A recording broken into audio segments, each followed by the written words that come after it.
நிருபம் 9வது அதிகாரம் 26 28 வசனங்கள் வரை வாசிக்கலாம். எபிரேயர் 9:26 28 வசனங்கள். அப்படி இருந்ததானால் உலகம் உண்டானது முதல் கொண்டு அவர் அநேக தரம் பாடுபட வேண்டியதா இருக்குமே. அப்படி அல்ல, அவர் தம்மை தாமே பலியிடுகிறதுனாலே பாவங்களை நீக்கும் பொருட்டாக இந்த கடைசி காலத்தில் ஒரே தரம் வெளிப்பட்டார். அன்றியும் ஒரே தரம் மரிப்பதும் பின்பு நியாயத்தீர்ப்பு அடைவதும் மனுஷருக்கு நியமிக்கப்பட்டிருக்கிறபடியே கிறிஸ்துவும் அநேகருடைய பாவங்களை சுமந்து தீர்க்கும்படிக்கு ஒரே தரம் பலியிடப்பட்டு நமக்காக காத்துக் கொண்டிருக்கிறவர்களுக்கு ரட்சிப்பை அருளும்படி இரண்டாம் தரம் பாவம் இல்லாமல் என்ன ஆவார்? தரிசனம் ஆவார். 2 கொரிந்தியர் புத்தகம், தொடர்ந்து நாம் 2 கொரிந்தியர் புத்தகத்தை திருப்பிக் கொள்ளுங்கள். 5வது அதிகாரம் 21வது வசனத்தை வாசிக்கலாம். நாம் அவருக்குள் தேவனுடைய நீதியாகும்படிக்கு பாவம் அறியாத அவரை நமக்காக என்ன ஆக்கினார்? பாவம் ஆக்கினார். போதும். இந்த நல்ல அற்புதமான காலை நேரத்திலும் கர்த்தருடைய செய்திக்கு ஆதாரமாக எடுத்துக்கொண்ட என்னுடைய மைய பொருள் எபிரேயருக்கு கொடுத்த நிருபம் அதன் வெளிச்சம் என்கிற தலைப்பின் கீழே 97வது வாரம் உங்களோடு கூட கர்த்தருடைய வார்த்தையை பகிர்ந்து கொள்கிறேன். அதிலே நான் இன்றைக்கு உங்களோடு கூட பேச போகிற விஷயம், இந்த கடைசி காலத்தில் ஒரே தரம் வெளிப்பட்டார்.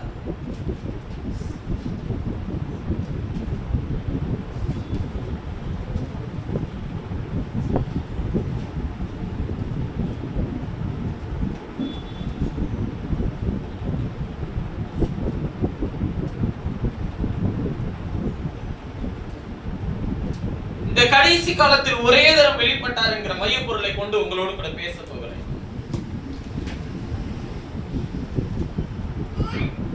கர்த்தருடைய பரிசுத்தவான்களாகி நீங்கள் வேதத்தை தியானிக்கும் போது இயேசு கிறிஸ்துவை குறித்து வேத வாக்கியம் சொல்லுகிறது. இயேசு வருகிறதுக்கு முன்பாக யோவான் சாணகன் வந்தபோது சொல்லுகிறார், மனம் திரும்புங்கள், பரலோக ராஜ்யம் சமீபமாய் இருக்கிறது என்று பிரசங்கிக்கிறார். இயேசு வந்தபோது சொல்லுகிறார், காலம் சமீபமாயிற்று, மனம் திரும்புங்கள் என்று பிரசங்கிக்கிறார். வெளிப்படுத்தின விசேஷம் 1வது அதிகாரத்தில் வாசிக்கும் போது பாருங்க, முதல் வசனத்தை வாசிக்கலாம் பார்க்கலாம். வெளிப்படுத்தின 1வது அதிகாரம் 1 வசனம். சீக்கிரமாய் சம்பவிக்கிற வேண்டியவைகளை நம்முடைய ஊழியக்காரனுக்கு காண்பிக்கும் பொருட்டு தேவன் இயேசு கிறிஸ்துவுக்கு ஒப்புவித்ததும் நம்முடைய தூதனை அனுப்பி நம்முடைய ஊழியக்காரனாகிய யோவானுக்கு வெளிப்படுத்துவதுமான விசேஷம், நம்முடைய தூதனை அனுப்பி யோவானுக்கு வெளிப்படுத்துவதுமான விசேஷம்ன்றாரு. சீக்கிரமாய் சம்பவிக்க வேண்டியவைகள்ன்றாரு. இப்ப இதெல்லாம் எழுதி இப்ப எத்தனை வருஷம் ஆச்சுங்க? 2000 வருஷம் ஆச்சு. இயேசு வந்து இப்ப எத்தனை வருஷம் ஆச்சுங்க? 2000 வருஷத்துக்கு மேல ஆயிடுச்சு. அதுவே கடைசி காலம்னு சொன்னாங்க, இது என்னன்னு சொல்லலாம். அப்ப வேதம் தெளிவாய் சொல்லுகிறது, இந்த கடைசி காலத்தில் ஒரே தரம் வெளிப்பட்டார் என்று சொல்லுகிற போது ஏதோ ஒன்றை அவர் வைத்திருந்ததை வெளிப்படுத்தி காண்பிக்கிறார். அப்ப மறைத்து வைத்திருக்கிறதை அவர் எப்பொழுது வெளிப்படுத்தி காண்பிக்கிறார் என்பதை தான் நாம் இன்றைக்கு தியானிக்க போகிறோம். கடந்த வாரத்திலே எல்லாம் நாம் தியானிக்கும் போது ஆசரிப்பு கூடாரத்தை குறித்து நாம் தியானிக்கும் போது அவர் சொல்லுகிறார், பலிகளை குறித்து தியானிக்கும் போது சொல்லுகிறார், பழைய ஏற்பாட்டின் பலிகளும் புதிய ஏற்பாட்டின் பலிகளுக்கு முன்னடையாளமாய் இருந்தது. குற்ற நிவாரண பலி, பாவ நிவாரண பலி, சர்வாங்கதகன பலி, சமாதான பலி எனக்கூடிய எல்லா பலிகளும் பின்பு வரப்போகிற இயேசு கிறிஸ்துவுக்கு முன்னடையாளமாய் இருந்தது. ஆனால் பிரதான ஆசாரியனை குறித்து வாசிக்கும் போதும் பலியும் இயேசுதான், பிரதான ஆசாரியர் யாருதான்? இயேசுதான். இப்ப இவர் எத்தனை இடத்துல இருப்பாரு? இப்ப நீங்க ஒவ்வொன்னா பிரிச்சிடலாமா? பலியாகி இயேசு, பிரதான ஆசாரியனாகி இயேசு தனித்தனியே பிரிக்க முடியுமா? உங்களுக்காக பலியாக ஒப்பு கொடுத்தேன் என்று அவர் சொல்லுகிறார். இப்ப பலி இயேசுதான். பிரதான ஆசாரியனை குறித்து சொல்லும்போது அவர் என்னவா சொல்றாரு? நாங்க உங்களுக்கு நித்திய பிரதான ஆசாரியரை உங்களுக்காக அந்த மகாபரிசுத்த ஸ்தலத்துக்குள்ள பிரவேசித்திருக்கிறேன்ற. பலியும் இவர்தான், நித்திய பிரதான சரீரம் இவர்தான். உடன்படிக்கை பெட்டி அது யாருன்னு தான் சொல்றாரு. உள்ள இருந்தது என்னன்னு கேக்குறாரு. அங்கே தூதர்கள் சாப்பிடக்கூடிய மன்னாவை இஸ்ரவேலர்களுக்கு வர்ஷிக்க பண்ணினே அந்த மன்னா வைக்கப்பட்ட பொற்பாத்திரம் ஆரோனுடைய தள்ளிட்ட போல் உடன்படிக்கையின் கற்பலகைகள் இது மூன்றும் எதை அடையாளப்படுத்துகிறது? இயேசு கிறிஸ்துவினுடைய மாம்சீக வருகை, அதாவது சரீரம், இயேசு கிறிஸ்துவினுடைய உயிர்த்தெழுதல். இயேசு கிறிஸ்து இன்றைக்கு எங்க ஜீவிக்கிறார்? நம்முடைய வாழ்க்கையில ஜீவிக்கிறார். அப்ப அந்த உடன்படிக்கை பெட்டி யாரை அடையாளப்படுத்துது? கிறிஸ்துவை. இந்த ஆசீர்வாத கூடாரத்துல நீங்க எதை எடுத்து வச்சாலும் யாரை மாத்திரம் தான் அடையாளப்படுத்துங்க? இயேசுவை மாத்திரம் தான். இப்ப உடன்படிக்கையாகிய இயேசு, பிரதானாசாரியராகிய இயேசு, பலிபீடத்தில் இருக்கிற பலியாகிய இயேசு. இப்ப பலி பெருசா, பலியை பரிசுத்தமாக்குற பலிபீடம் பெருசா? இயேசு கேட்கிறாருல இந்த கேள்விய. பலி பெருசா, பலியை பரிசுத்தமாக்குற பலிபீடம் பெருசான்னு கேட்கிறாரு. எது பெருசுங்க? பலி பெருசா, பலியை பரிசுத்தமாக்குற பலிபீடம் பெருசா? ஏன்னா பலியை பரிசுத்தமாக்க என்ன வேணும்? பலிபீடம் வேணும். பலிபீடம் யாரு? அதுவும் இயேசு. இப்ப பலிபீடமாகி இயேசுன்னு அவரை பிரிக்க முடியுமா? அப்ப இதெல்லாம் ஏன் அப்படி சொல்றாரு அப்படின்னு சொல்லி கேட்டா, இப்படி ஒவ்வொரு தன்மையில் ஒவ்வொரு காரியத்தில் தன்னை வெளிப்படுத்தி வந்த தெய்வம் பழைய ஏற்பாட்டில் நீங்கள் எல்லாருக்கும் ஒரே விதமாய் தன்னை காண்பிக்கவே இல்லை. ஆபேலிடத்தில் ஆபேலின் ரத்தம் என்னை நோக்கி கூப்பிட்டது என்று காயினிடத்தில் அவர் பேசும்போது சொல்லுகிறார், நன்மை செய்தால் மேன்மை இல்லையா, பாவம் வாசற்படியில் படுத்திருக்கிறதுன்ற. ஆதாம் இருந்து பேசுறேன்னு வச்சுக்கோங்களேன், இயேசு கிறிஸ்து வர்றதுக்கு முன்னாடி வரையிலும் இருந்த ஒவ்வொரு மனுஷன்கிட்டையும் தேவன் தன்னை ஒரே விதமாக காண்பிக்கல, ஒவ்வொருவருக்கும் ஒவ்வொரு விதமாக தன்னை காண்பித்திருக்கிறார், வெளிப்படுத்தி இருக்கிறார். ஒரு சின்னத ஒரு சில முக்கியமான நபரிடத்தில் அவர் தன்னை எப்படி வெளிப்படுத்தி இருக்கிறார் என்பதை பார்த்து நமக்கு எப்படி வெளிப்பட்டார்ன்றத உங்களோடு பேச விரும்புகிறார். ஆதாம் ஏவாள் தான் முதல்ல. நிறைய பேருக்கு இன்னும் ஆதியாகமத்தின் புத்தகம் அந்த 3 அதிகாரத்துக்குள்ளே இருக்கிற அநேக விஷயங்கள் வெளிப்படல. நிறைய பேருக்கு அந்த முதல் 1, 2, 3, 4, 5, 6 நாள் 7 நாள் இருக்கு இல்லைங்களா? 7 நாளுமே உங்களுடைய டே டு லைஃப்ல இருக்க 1வது நாள், 2வது நாள், 1ஆம் நாள்னா நீங்க என்ன நினைக்கிறீங்க? ஞாயிற்றுக்கிழமை 1ஆம் நாள், திங்கட்கிழமை 2ஆம் நாள், 3ஆம் நாள் செவ்வாய்க்கிழமை எப்படி நினைக்கிறீங்களா? அந்த 7 நாளே கிடையாது, கிழமையே கிடையாது. ஒவ்வொரு நாளைக்கும் இடைப்பட்ட இடைவெளி எத்தனையோ யுகமான ஆண்டுகள். முதலாம் அவர் சாயங்காலமும் விடியற்காலமாகி என்ன நாள் ஆயிற்று? முதலாம் நாள் ஆயிற்று. மறுபடியும் சாயங்காலம் விடியற்காலமாகி முதலாம் நாள் ஆயிற்று. உங்களுக்கு முதலாம் நாள் இப்ப ஒரு நாள் எப்படி உங்களுக்கு போகுது? ராத்திரி 12 மணிக்கு தொடங்கி அடுத்த நாள் ராத்திரி 12 மணிக்கு முடிஞ்சிச்சுன்னா ஒரு நாள். இப்படிதான் உங்க போன்ல காட்டுது இல்லையா? அதுதான் நாமளும் என்ன கொண்டாடுறோங்க? நியூ இயர் எல்லாம் கொண்டாடுவோம், புது வருஷம், புது மாசம், இப்படிலாம் கொண்டாடிட்டே இருப்போம். மாசத்தை குறிக்கிறதற்காக வானம் என்கிற ஆகாயங்களிலே சுடர்களை படைத்தார். நாட்களை குறிக்கிறதற்காக சுடர்களை படைத்தார். காலங்களை குறிக்கிறதற்காக சுடர்களை படைத்தார். ஆனால் கிழமையை குறிக்கிறதுக்கு ஒன்னுத்தையும் படைக்கல. இத மனுஷன் தான் படைச்சான். உங்க காலண்டர்ல 365 நாள், அவங்க ரோமன் காலண்டர்ல யூதர்களுடைய காலண்டர்ல 360 நாள். உங்களுக்கு எத்தனை நாள்? 365 நாள். அப்பதான் லீப் வருஷம் வரும்போது 366 நாளா மாறும். சரியாய் விளங்கிக் கொள்ள முடியல. ரோமர்களுடைய காலண்டர்ல 360 நாள். எதை வச்சு அவங்க கால்குலேஷன் பண்றாங்கன்னா, நம்மள மாதிரி இந்த முட்டை வச்செல்லாம் இது ஜனவரி, பிப்ரவரி, 30, 31 இப்படி கால்குலேஷன் பண்ணல. அவங்க எதை வச்சுன்னா வளர்புற 15 நாள், தேய்புற 15 நாள். எத்தனை நாளுங்க? அப்ப 30 நாள். அவங்க மாசத்துக்கு 30 நாள் தான். எல்லா முட்டுலையுமே 30 நாள் தான். பள்ளத்திலையும் 30 தான், முட்டுலையும் 30 தான். நம்ம உடனே பிள்ளைங்களுக்கு சொல்லி தரும்போது, பாரு கையை அப்படி வச்சுக்க, ஜனவரி பாரு முதல் முட்டு, பிப்ரவரி பாரு கீழே பள்ளத்துல இறங்கிடுது. அது பிப்ரவரி அகல பாதாளத்துல போயிடுது. எனக்கு பிப்ரவரி மாசம் வந்துச்சுனாலே கொஞ்சம் பயம்தான். ஏன்னா அதுல 2 நாள் வேற போயிருதா, சீக்கிரமா அடுத்த மாசம் 2ஆம் தேதி வந்துடும். அந்த முதல் 5 நாள் வந்துச்சுன்னு வச்சுக்கோங்களேன், அவ்வளவுதான். ஏன் டப்பா டான்ஸ் ஆடிடும். 5 நாள் தாண்டிட்டுன்னு வச்சுக்கோங்களேன், அப்புறம் அப்படியே ஸ்மூத்தா ஒரு 15 நாள், கடைசி ஒரு 10 நாள் இருக்குல்ல, 5 நாள் இருக்குல்ல, அதுல அப்படியே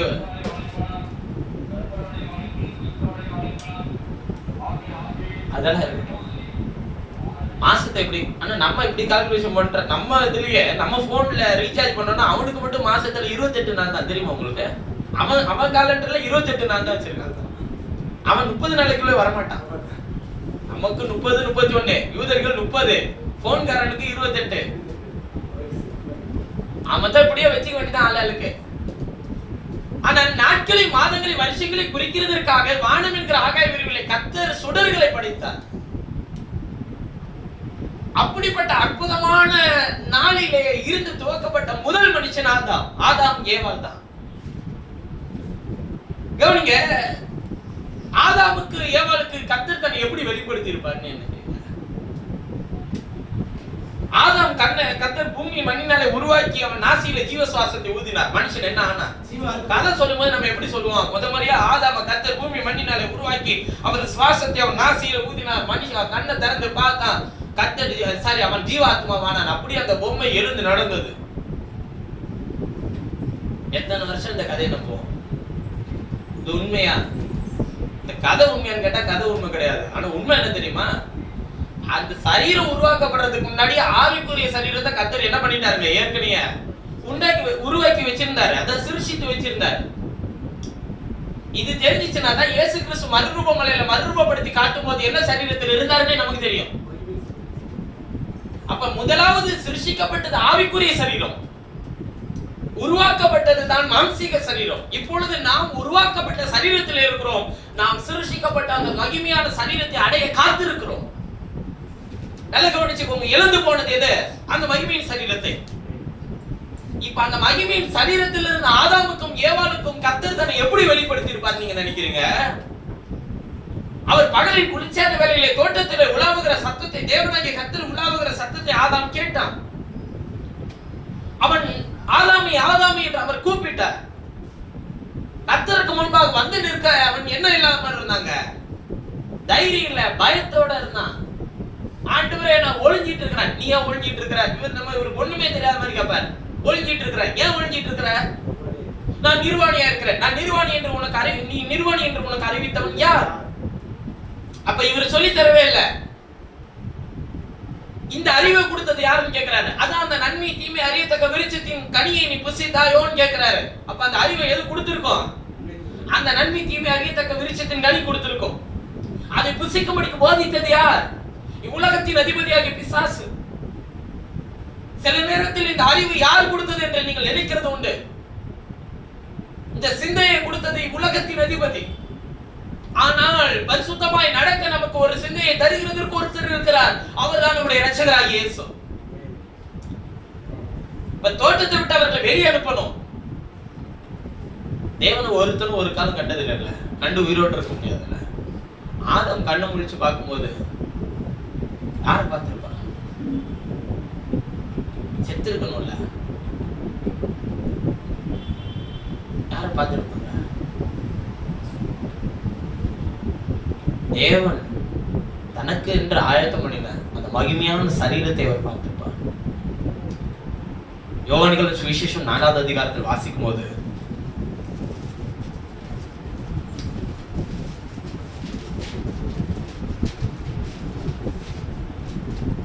யோவானிகள் சுவிசேஷம் 4வது அதிகாரம்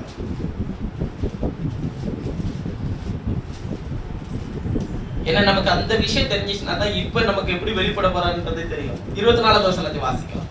யோவான் 4:24. தேவன் ஆவியாய் இருக்கிறார். தேவன் ஆவியாய் இருக்கிறார். அவரை தொழுது கொள்ளுகிறவர்கள் உண்மையோடும் ஆவியோடும் உண்மையோடும் அவரை தொழுது கொள்ள வேண்டும் என்றார். தேவன் எப்படி இருக்கிறார்? ஆவியா இருக்கிறார்.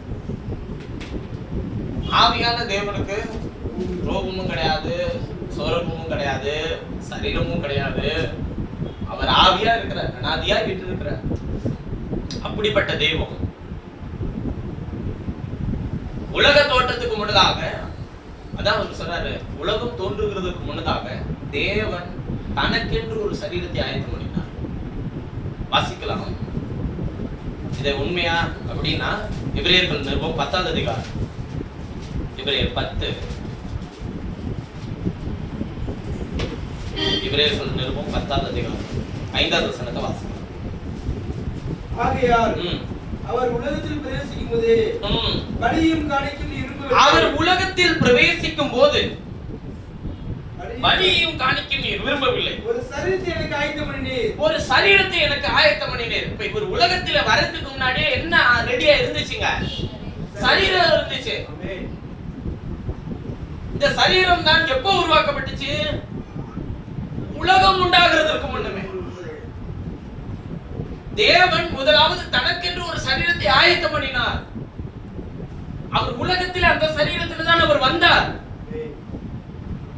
அந்த சரீரம் தான் உலக தோற்றத்துக்கு முன்னதாக என்னவும் பண்ணப்பட்டுச்சுங்க, அடிக்கப்பட்டுச்சு.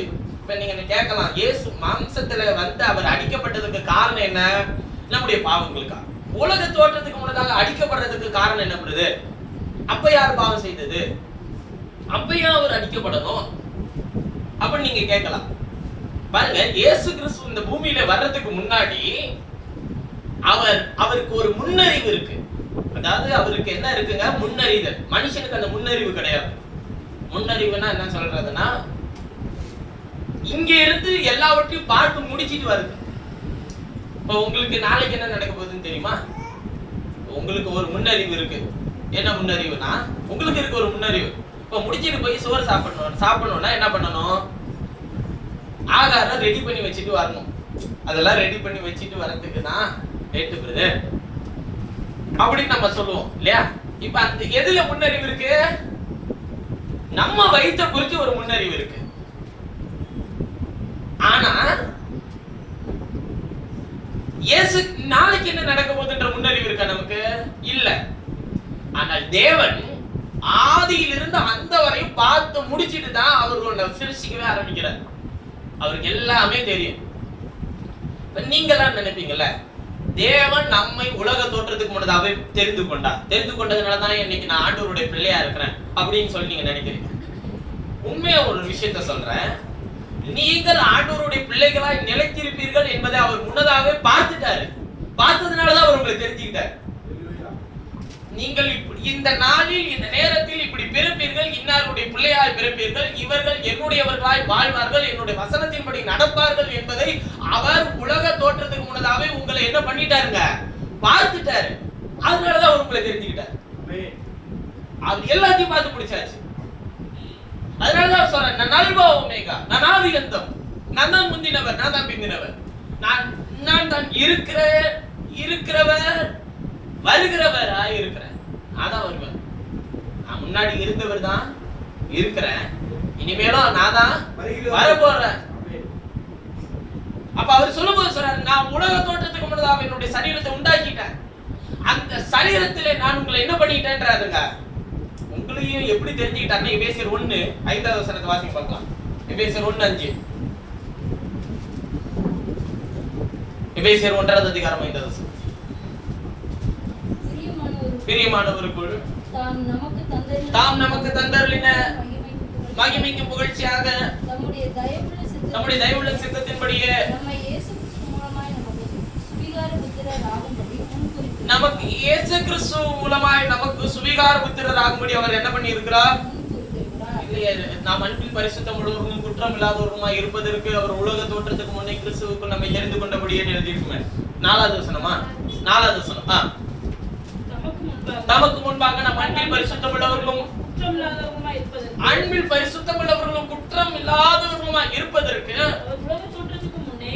அவர் உலகம் தோன்றுகிறதற்கு முன்னே நம்மை தெரிந்து கொண்டபடியே. இப்ப உலகம் தோன்றுகிறதற்கு முன்னே நம்மை என்ன பண்ணிட்டாரா? அவருக்குள்ள நம்ம தெரிஞ்சு வச்சிருக்கிறார். எவ்வளவு மேன்மையான விஷயம் தெரியுங்களா? நீங்களும் உலகம் உண்டாகிறதுக்கு முன்னதாகவே அவர் ஒரு சரீரத்தை உண்டாக்கும் போதே அந்த சரீரத்தில் கர்த்தர் உங்களே என்ன பண்ணி இருக்கிறாங்க? தெரிஞ்சு வச்சிருக்கிறார். ஆனால் முதலாவது அவர் மனுஷனை கொடுக்கும் போது ஆவி அவரிடத்தில் பரிபூர்ணமாய் இருந்தது. பின்ன ஏன் ஒருவனை படைத்தார்? தேவபக்தி உள்ள சந்ததியை பெரும்படித்தானே. நம்ம எல்லாரையும் அவருக்குள்ள வச்சிருந்தார். எல்லாருடைய ஆவி யாருக்குள்ள இருந்துச்சுங்க? தேவனுக்குள்ள இருந்துச்சு, மகத்துவமானவருக்குள்ள இருந்துச்சு, அவருடைய ஒரே சரீரத்துக்குள்ள இருந்துச்சு. ஆனால் அவர் எல்லாவற்றையும் பெற்றிருந்தாலும் அவர் ஒருத்தனை தான் படைக்கிறார்.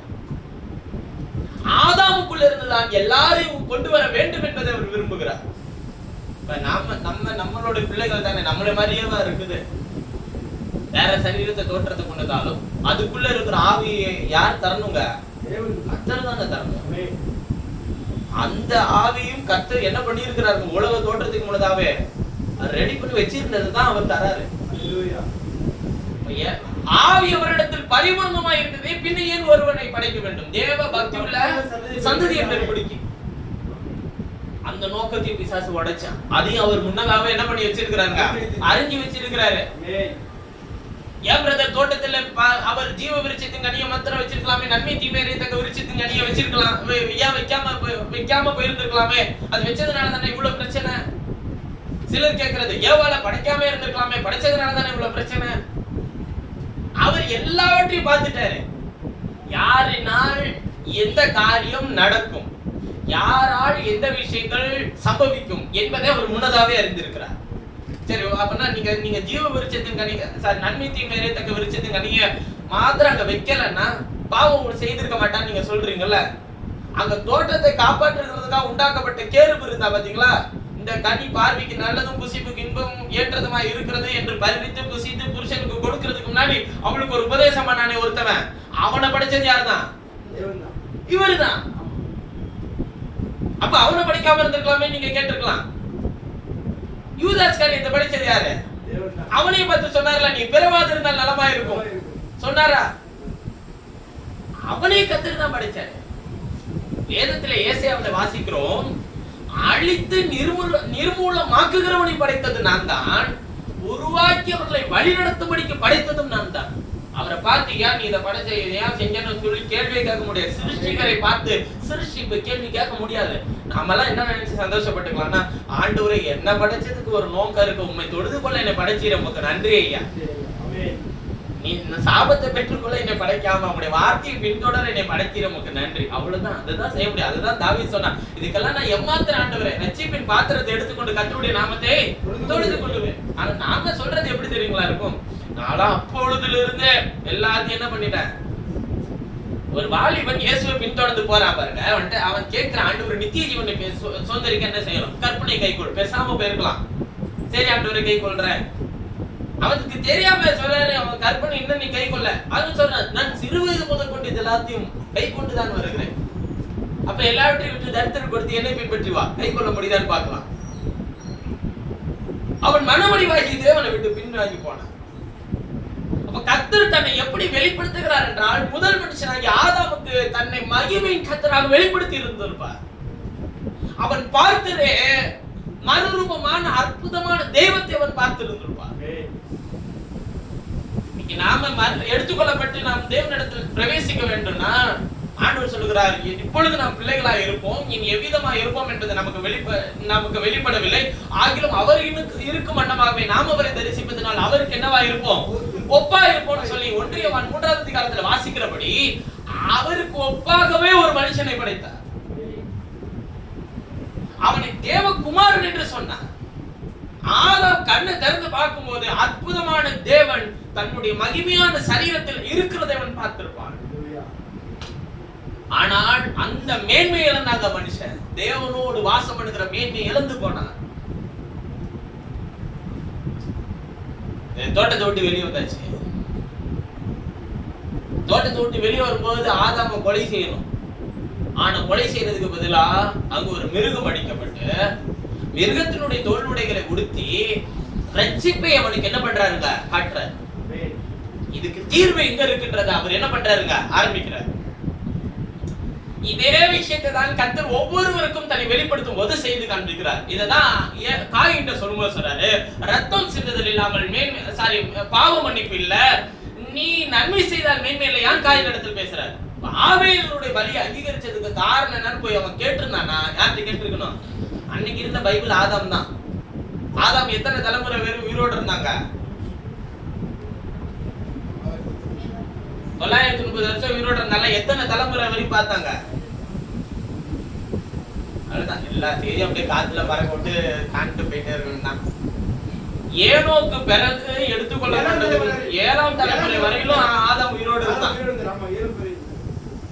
ஏனோக்கு எடுத்துக்கொள்ளப்பட்டதுக்கு முன்னாடி தான் ஆதாம் மரிச்சு போறான். எதுக்காக ஆதாம் 7 தலைமுறை வரை உயிரோட வச்சிருந்தாரு? விஷயத்தை சொல்றதுக்காண்டி. இவர் கொடுத்த விஷயத்த 7 தலைமுறைக்கு எவனும் மாத்திர கூடாது. இப்ப நான் என்கிட்ட கேட்டு போற செய்தி நீங்க ஒரு மாதிரி சொல்லுவீங்க பாருங்க. அடுத்த உங்கள்ட்ட கேட்டு போற விஷயத்தை யார் சொல்லுவா? இன்னொருத்தர் விதமா சொல்வார். இப்ப என்கிட்ட வந்தாங்க நான் இப்படி சொன்னா உங்களை கேட்டுருவேன். ஆதாமை 7 தலைமுறை வரையும் உயிரோடு வைத்ததற்கு காரணம் கர்த்தருடைய வார்த்தையை காக்கும்படிக்கு. ஏனோக்கு தேவனோடு சஞ்சரித்துக் கொண்டிருக்கும் போதே காணப்படாமற் போனான். அப்ப ஒவ்வொரு தலைமுறைக்கும் அவன் எதை கொண்டு போய் சேர்க்க வேண்டியதா இருந்ததுங்க? கர்த்தருடைய உண்மையான செய்தியை கொண்டு போய் சேர்க்க வேண்டியதா இருந்தது. இல்லன்னா எப்படிங்க அவங்க தேவனை தொழுது கொள்ள முடியும்? எப்படி தேவனை ஆராதிக்க முடியும்? எப்படி அவர்கள் கர்த்தருடைய வார்த்தை இதுதான்றதை விசுவாசிக்க முடியும்? நோவாவுக்கு அவர் எப்படி தன்னை வெளிப்படுத்தினார்? வேலையாக, உன்னை காக்கிறதுக்காக உண்டாக்கப்பட்ட ஒரு வேலை எது? நீ வேலையை செய், உள்ளும் புறமும் என்ன பண்ணு, கீழ்பூசு. சொல்லுவோம், நம்ம எல்லாரும் சொல்லுவோம் இல்லையா, மழையே பெய்யவே இல்லாத காலத்தில் மழையை என்ன பண்ணாரு பார்த்தான் நோவா. மூடு மணி எழும்பி பூமியை நனைத்தது. என்னன்னா ஒரு மழை தான் அது ஒரு வித மழைதான். ஆனா நோவாவின் காலத்துல பார்த்தது மழை இல்ல, அது மிகப்பெரிய ஒரு பேரழிவு. வானத்தின் மதகுகள் திறக்கப்பட்டது, பூமியின் ஊற்றுக்கண்களும் என்ன பண்ணப்பட்டதுங்க, திறக்கப்பட்டது. அது மாதிரி ஒரு மழையா அவர்கள் ஜீவியத்துல பார்த்திருக்க மாட்டாங்க. அப்ப நோவாவின் காலத்தில் அவர் பேழையாக தன்னை வெளிப்படுத்தினார். நோவாவினுடைய வம்சத்துல வந்த சேமின் வம்ச வரலாறை வாசிக்கும் போது ஆபிரகாமுக்கு தன்னை வெளிப்படுத்தினதுதான் இப்ப நமக்கு ரொம்ப முக்கியம். ஏன்னா ஆபிரகாம் எப்படி அவர் தன்னை வெளிப்படுத்தினார் என்றால் 3 நிலையில் தன்னை ஆபிரகாமுக்கு வெளிப்படுத்தினார். முதலாவது மம்ரேயின் சமபூமியிலே புருஷனாக வெளிப்படுத்தினார். 2வது மெல்கிசேதேக்காக வெளிப்படுத்தினார். 3வது ஈசாக்கை கொண்டு வந்து பலி செலுத்தும் போது ஆட்டுக்குட்டியாக தன்னை வெளிப்படுத்தினார். இந்த 3 வெளிப்படுத்துதல்களை குறித்து நாம் தியானித்தோம் என்றால் இயேசு கிறிஸ்துவின் மாம்சீக வருகையை தெளிவாய் அதிலே ஆபிரகாமுக்கு வெளிப்படுத்தி காண்பித்திருப்பார். அதனாலதான் இயேசு சொன்னார், ஆபிரகாம் என்னுடைய நாளை காண ஆசையா கண்டு களிப்புறார். 3 இடத்திலுமே அவர் தன்னை எப்படி வெளிப்படுத்தினார் ஆபிரகாமுக்கு என்றால், ஏன்னா ஆதாம் மாம்சம் உள்ள யாவருக்கும் தகப்பன், ஆபிரகாம் விசுவாசிக்கிற நாம் எல்லாருக்கும் தகப்பன். அப்ப விசுவாசத்தினுடைய தகப்பனான ஆபிரகாமுக்கு அவர் தன்னை எப்படி வெளிப்படுத்தி இருந்தார் என்றால், முதலாவது புருஷனை போல மம்ரேயின் சமபூமியிலே புருஷனை போல அவருக்கு வெளிப்படுத்தினார். 3 புருஷன் நடந்து வருகிறதை பார்க்கிறான். அவர்கள் 3க்கும் தேவையான போஜனத்தை அவன் ஆயத்தம் பண்ணுகிறான். ஆனால் அதுல 2 பேர் போய் அது என்ன பண்ண வேண்டியதா இருந்ததுங்க, அழிக்கிறதுக்காக வந்த தூதர்கள். அதுல ஒருத்தர் யாருங்க, அந்த மகிமையின் கர்த்தர். அவரை பார்த்து இப்ப மம்ரே சமபூமியில தன்னை இப்படி வெளிப்படுத்தினார்ல தேவன், இப்ப ஒருத்தரும் பார்த்து உயிரோடு இருக்க கூடாது. இப்ப மம்ரே சமபூமியில வந்தது கர்த்தர்னு சொல்றீங்களா, எப்படி ஆபிரகாம் உயிரோடு இருந்தான்? ஆதாம் உயிரோடு இருந்தான்னா அவன் மகிமையின் கர்த்தரை மகிமையின் சரீரத்துல பார்த்தான்னு நம்ம சொல்லலாம். இப்ப மாம்சீக சரீரத்தில் இருக்கிற ஆபிரகாம் எப்படி மகிமையின் கர்த்தரை பார்க்க முடியும்? எப்படி அவருக்கு தன்னை வெளிப்படுத்தியிருப்பார்? புருஷனை போல அவனுக்கு வெளிப்படுத்தினார். வாக்குத்தத்தத்தை கொடுக்கிறவரை போல அவர் தன்னை வெளிப்படுத்தினார். அவர் தன்னை பல நிலைகளில் ஒவ்வொரு மனிதனுக்கு வெளிப்படுத்தி வந்தார். அதில் ஆபிரகாமுக்கு புருஷனை போல ஒரு முறை வெளிப்படுத்தினார். முட்புதரிலே சிக்கிக் கொண்டிருக்கிற ஆட்டுக்குட்டியை போல தன்னை வெளிப்படுத்தி காண்பித்தார். இன்னொன்று, அவன் லோத்தை பிடித்துக் கொண்டு போன சோதோமின் ராஜாவையும் லோத்தையும் விடுதலையாக்கிட்டு வரும்போது அவனுக்கு சமாதானத்தின் கர்த்தராக, சாலேமின் ராஜாவாக, மெல்கிசேதேக்காக, நீதியின் ராஜாவாக தன்னை வெளிப்படுத்தினார். இந்த 3 இடத்திலுமே தன்னை வெளிப்படுத்தினது யாருதாங்க? ஒரே தேவன். அவர்தான் அவனுக்கு தன்னை பரிபூர்ணமாய் வெளிப்படுத்தினார். பாரு, நான் தான் மாம்சத்துல வரப்போறேன்றது அவருக்கு முன்பதாகவே அவர் என்ன பண்ணாருங்க, வெளிப்படுத்தினார். அதனாலதான் சொன்னாரு அவன் கண்டு களி கூர்ந்தான்றாரு. அவன் கண்டு களி கூர்ந்தது எங்க தெரியுமா? ஈசாக்கை பலிபீடத்தின் மேல் கிடத்தும் போதுதான். இல்லையாண்டால் மேல் கையை போடாத. 30 சிக்கிக் கொண்டிருக்கிற ஆட்டுக்குட்டியை எடுத்தான் ஆபிரகாம். தன் கரத்தினால இந்த ஆட்டுக்குட்டி என்ன பண்ணினாங்க? பலி செலுத்தினாங்க. உன்னுடைய சந்ததியில பிறக்க போகிறன்னா, உன்னுடைய சந்ததியாராலேயே, உன்னுடைய வம்சத்திலே பிறக்கிறவர்களாலேயே நான் பலியாக என்னை ஒப்பு கொடுப்பேன். இந்த சம்பவம் நடந்த பிறகுதாங்க ஆபிரகாம் அவர் பேசுவார், உன் சந்ததியார் 400 வருஷம் எகிப்திலே அரோசிப்பார்கள் என்றார். திரும்பவும் நான் அவர்களை மீட்டுக் கொண்டு வருவேன் கர்த்தர் சொல்றார். நல்ல காலை வேளையிலும் ஆபிரகாமுக்கு தன்னை ஒரு புருஷனை போல, தன்னை ஒரு மெல்கிசேதேக்கை போல, தன்னை ஒரு ஆட்டுக்கடாவை போல தன்னை வெளிப்படுத்தி காண்பித்திருக்கலாம். ஆனா கொஞ்சம் தொடர்ந்து வாங்கல. சாமுவேல் இடத்தில் வரும்போது சத்தமாக வெளிப்பட்டார். ஏன்னா அது நியாயப்பிரமாணத்தின் காலம் இல்லையா? மோசேயின் இடத்தில் வரும்போது முச்செடி நடுவிலே எரிந்து போகிறது அந்த அற்புத காட்சியை கிட்ட போய் பார்ப்பேன்னு சொல்லும்போது அந்த அற்புத காட்சிக்குள்ள இருந்து பேசுகிற சத்தமாக தன்னை வெளிப்படுத்தி காண்பித்தார். மனோவாவின் இடத்துல தூதனை போல வெளிப்பட்டு காண்பித்தார். தானியேல் இடத்துல நேபுகாத்நேச்சர் கண்ட சொப்பனத்தை அவன் பார்க்கும்போது ஒருவரான பெயர்த்து தள்ளப்படாத கல் புரண்டு வருகிறதை காண்கிறாயே, அந்த கல் அதுவே பெரிய ராஜ்யங்களை உண்டாக்கி ஒரே ராஜ்யத்தை ஸ்தாபிக்கும் என்று சொல்லுகிறார். அந்த கல் கர்த்தராகிய இயேசுதான். இப்படி பல்வேறு நிலைகளில் தன்னை வெளிப்படுத்தி வந்த தெய்வம் பழைய ஏற்பாடு முழுவதுமாய் தன்னை யார் என்பதை முழுமையும் வெளிப்படுத்தாத ஆண்டவர் இப்ப ஆதாமிடத்தில் வெளிப்படுத்தின அந்த முதல் நிலைகளை வெளிப்படுத்தின அதே அற்புதமானவரை அதன் பிறகு வந்தவர் யாரும் காணவே இல்லை. அவரை பரிபூர்ணமாய் பார்த்தது யாரு நீங்க நினைக்கிறீங்க? தேவன் மாமிசத்திலே வெளிப்பட்டார். 1 தீமோத்தேயு 3:16 வசனத்தை வாசிக்க பார்க்கலாம். 1 தீமோத்தேயு 3:16. அன்றியும் தேவபக்திக்குரிய ரகசியமானது யாவரும் ஒப்புக்கொள்கிறபடியே, அன்றியும் தேவபக்திக்குரிய ரகசியமானது யாவரும் ஒப்புக்கொள்கிறபடியே மகா மேன்மை உள்ளது. தேவன் மாம்சத்திலே வெளிப்பட்டார். ஆவியிலே நீதி உள்ளவர் என்று விளக்கப்பட்டார். மாம்சத்திலே வந்தது யாரு? தேவன் மாம்சத்திலே வந்தார். ஆவியிலே நீதி உள்ளவர் என்று விளக்கப்பட்டார். தேவதூதர்களால் காணப்பட்டார். பிரஜாதிகளிடத்தில் இன்றைக்கு உங்களிடத்தில் உலகத்திலே அவர் விசுவாசிக்கப்படுகிறார். மகிமையிலே ஏறெடுத்துக் கொள்ளப்பட்டார். போதும், வேதத்தில் வாசிக்கிறோம் தேவன் மாம்சத்திலே வெளிப்பட்டார். அப்ப மாம்சத்திலே வெளிப்பட்ட இயேசு தேவனா மனுஷனா? தேவன். அப்ப மனுஷன் இல்லையா? தேவன் மனுஷனா வெளிப்பட்டார். மனுஷனா இருந்தாரா தேவனா இருந்தாரா? ரெண்டுமாவும் இருந்தார். அதான் உண்மை. அவர் மனுஷனா இருந்தார். தேவனா இருந்தார். என்ன வாசிக்கலாமா? கொலைசியர் 2:9 வாசிக்க பார்க்கலாம். கொலைசியர் 2:9. கொலைசியர் 2ஆம் அதிகாரம் 9ஆம் வசனம். ஏனென்றால் தேவத்துவத்தின் பரிபூரணம் எல்லாம் அவர் மனுஷனா வந்தாலும் அவர் தெய்வீகத்தின் எல்லா தன்மையும் அவருக்குள்ள இருந்துச்சு.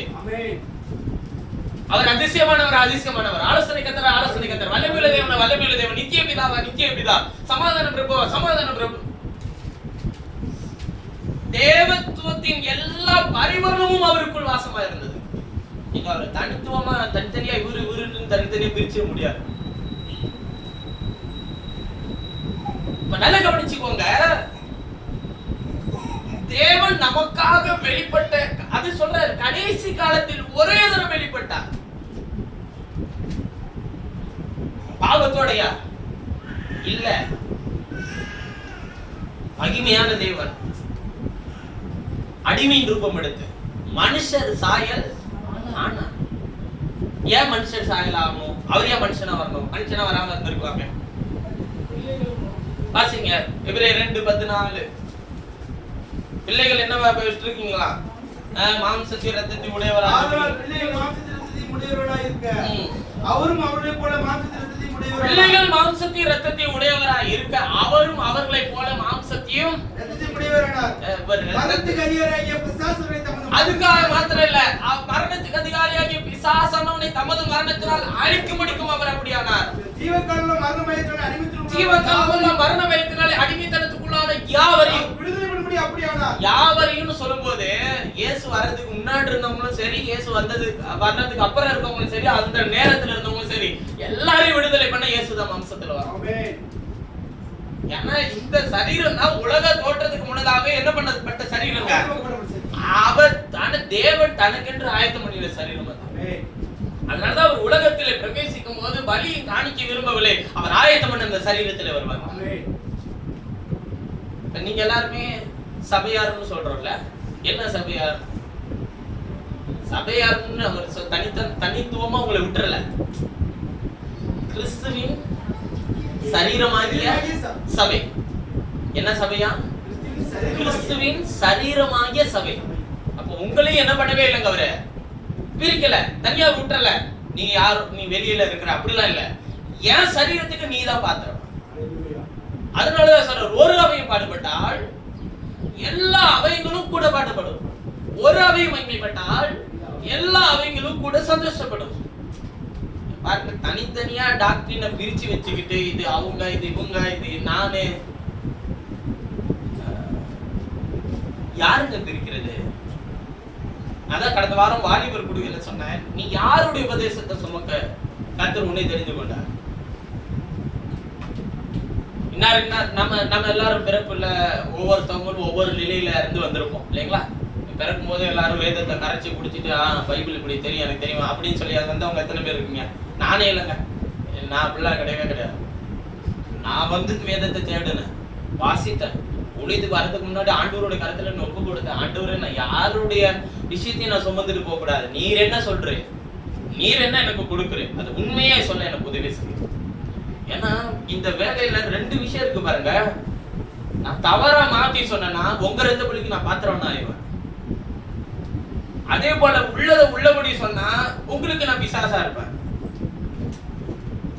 இப்ப ரத்த பலிக்கு பாத்திரமா இருக்கிறது பெருசா, பிசாசா இருக்கிறது பெருசான்னு தோணுனப்ப பிசாசா இருக்கிறதே பரவாயில்ல ஆண்டவரே. என்ன பிரதப்ப நீங்க பிசாசா? பைபிள்ல பவுல் சொல்றாரு, சத்தியத்தை நான் சொல்லுகிறதுனால உங்களுக்கு என்னவா இருக்கிறேன்? சத்துருவா இருந்தனும். ஏன்னா நான் உங்களை நாடி போதிக்கல, உங்களுக்கு சாதகமானதை நான் சொல்லல, அதனால உங்களுக்கு நான் சத்துருவா இருக்கிறேன் இருக்கு அப்படின்னு சொல்றாரு.